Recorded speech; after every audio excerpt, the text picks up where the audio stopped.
আজকে এপ্রিলে 28 তারিখ 2025 সাল। এই মুহূর্তে আমরা আছি চুয়াডাঙ্গা জেলার আলমডাঙ্গা উপজেলার বেলগাছি ইউনিয়ন, যেটা কাশীপুর গ্রাম। এখানে বিরাট বড় বিল ছিল। বিলের মাঝখানে এখন এই যে সাইফোনের সাথে দাঁড়িয়ে আছি। এখানে অনেক জলাশয় ছিল এক সময়, আমরা এখানে দেখেছি। বিলের ভিতরে অনেক প্রচণ্ড পানি ছিল। তো যাই হোক, আমি সংক্ষিপ্ত পরিসরে পৃথিবীতে দুইটা দলের অস্তিত্ব পাচ্ছি বর্তমানে। একটা দল হচ্ছে আমরা যারা চুলদাড়ি মোছ বেশ রেখে আদমকাবাই আল্লাহকে সেজদার সাবজেক্টটা প্রতিষ্ঠিত করছি।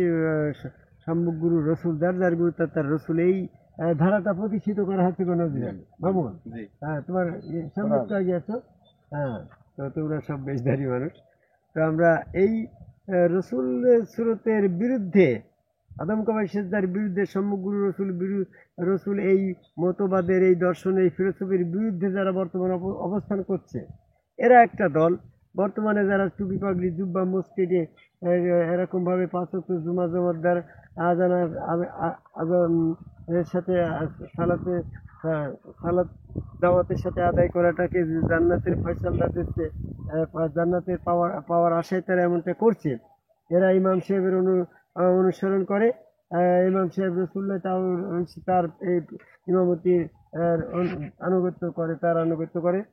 এরকম কিছু পীর সাহেব আছে, যেমন চরমুনাই, ফুরফুরা, মানিকগঞ্জ, আটরশি, দেওয়ানবাগ ইত্যাদি সমস্ত পীর সাহেবরাও এরকম মানুষকে বলে যে তোমরা এইভাবে আমাদের আনুগত্য করো, তো আমরা তোমাকে আল্লাহ পর্যন্ত পৌঁছে দেবো। এরকমভাবে জামাত ইসলাম আছে, যারা তোমার এই বলে যে আমাদের এই জামাত ইসলামের দল আল্লাহর দল, আল্লাহর দলে আসলে আমরা তোমাদেরকে আল্লাহ পাকের সান্নিধ্যে পৌঁছানোর বরাবর এই পথ এইটা। এইভাবে যারা এক কথায় আদম সেজদা করে না, তারা আদম সেজদার বিরুদ্ধে, এই রসুলের বিরুদ্ধে সবসময় তারা অবস্থান করছে। এরা আসলে কিন্তু ইবলিসের অনুসারী।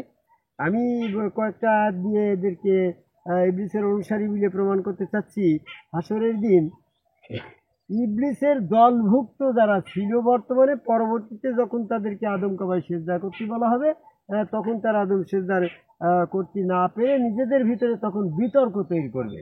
হ্যাঁ, আদমকাবাই সেজদার জন্য আহ্বান করা হবে সূরা কালামের 42 নম্বর আয়াত।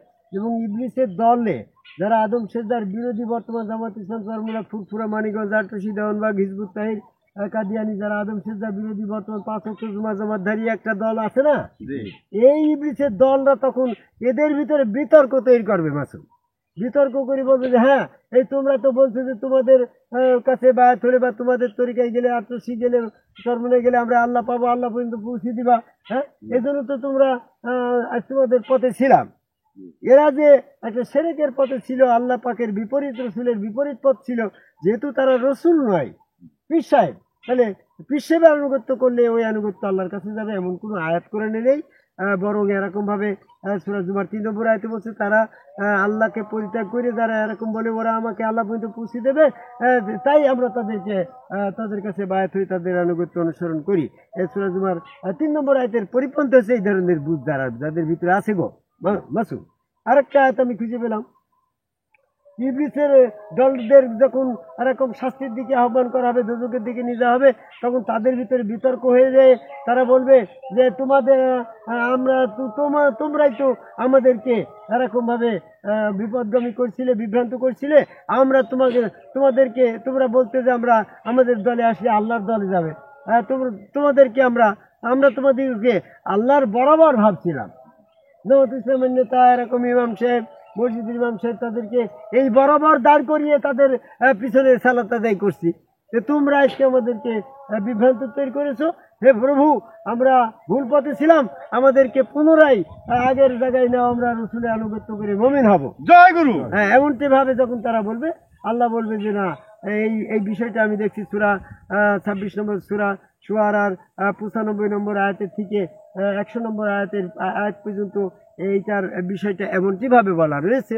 তখন তারা বলবে আল্লাহ পক্ষ থেকে বলবে না না, তোমাদেরকে আর ওই ধরনের সুযোগ দেওয়া হবে না, তোমরা তোমাদের যে সমস্ত বিভ্রান্তিতে ভিতরে ছিল সব সহ আজকে তোমরা জাহান্নামের ভিতরে যাবে।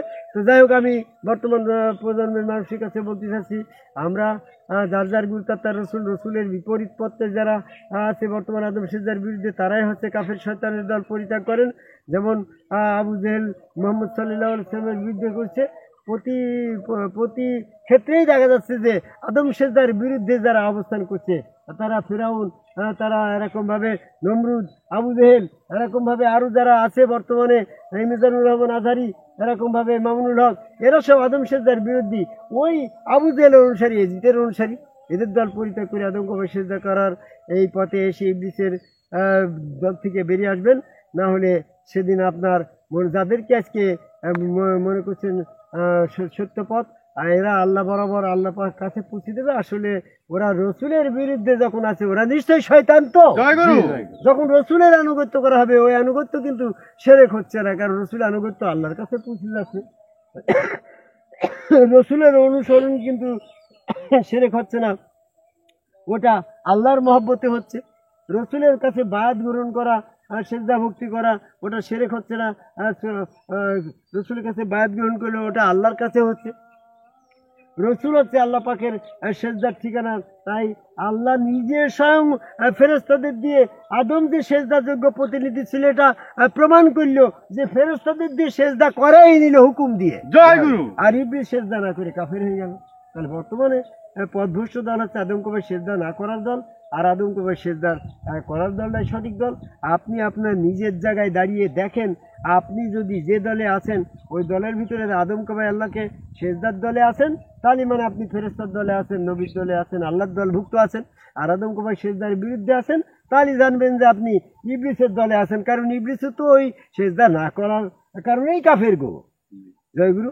এই পর্যায়ে আমি পৃথিবীর সকল মানুষকে সেদিনকে কথা স্মরণ করিয়ে দিই, যেদিন জালেমরা নিজের হস্ত দংশন করে কামড়াতে কামড়াতে বলবে, হায় হায় রে, আমি যদি রসুলের সঙ্গ ধারণ করতাম এবং ওই সৎ পথটা আমাকে আদম সেজদার পথটা গ্রহণ করতাম। সূরা ফুরকানের 27 নম্বর আয়াত, তা সূরা শুআরার 95 নম্বর আয়াতের থেকে 100 নম্বর 97 98 নম্বর আয়াতের দৃষ্টি আকর্ষণ করে বলছি, এখানে কিন্তু একটা সূক্ষ্ম বিষয় বলা রয়েছে, যে আয়াতটা আমাদের বিরুদ্ধে দেখছে। আসলে তো আমরা পীর সাহেব না, আমরা তো রসুল। এই আয়াতে বলা হয়েছে যারা নিজেকে আল্লাহ বরাবর মনে করে। এখানে আচ্ছা একটা শব্দ আসছে, সেটা হচ্ছে সাওয়াইভি শব্দ হচ্ছে, সাওভি শব্দের অর্থ হচ্ছে সমান বা বরাবর। যে আল্লাহকে পাওয়ার যে লাইন ধরিয়েছে বরাবর, মানে এখানে এমনটা বোঝানো হয়েছে যে রসুলের বিপরীতে যে লোকগুলো আছে, তারা বলে আমরা আল্লাহ বরাবর আছি, আমরা সরাসরি আল্লাহর কাছে তোমাকে নিয়ে যাচ্ছি, তোমরা এই তোমার আদম কবর সেজদা করে একজন শিরকের পথে যে রসুল স্বীকার করার কোনো দরকার নাই। এই রসুল বিরোধী পথটাই হচ্ছে ওই পথ, যে পথটাকে সতর্ক করে দেওয়া হয়েছে সূরা শুআরার 98 নম্বর আয়াতে। যে সমস্ত পীর সাহেবগণ আদম সেজদা করে না, যে সমস্ত আলেম ওলামা মাওলানা আদম সেজদা করে না, এরা শয়তান। এরা মানুষকে বিভ্রান্তি করে রসুলের পথ থেকে বিপরীত পথটা আল্লাহর পথ দেখায় তারা এমনটি করে। এই জন্য তাদের পথ পরিত্যাগ করে তোমার রসুলের আনুগত্যের পথে আসার আহ্বান করেই আমার কথা শেষ করে, জয় গুরু।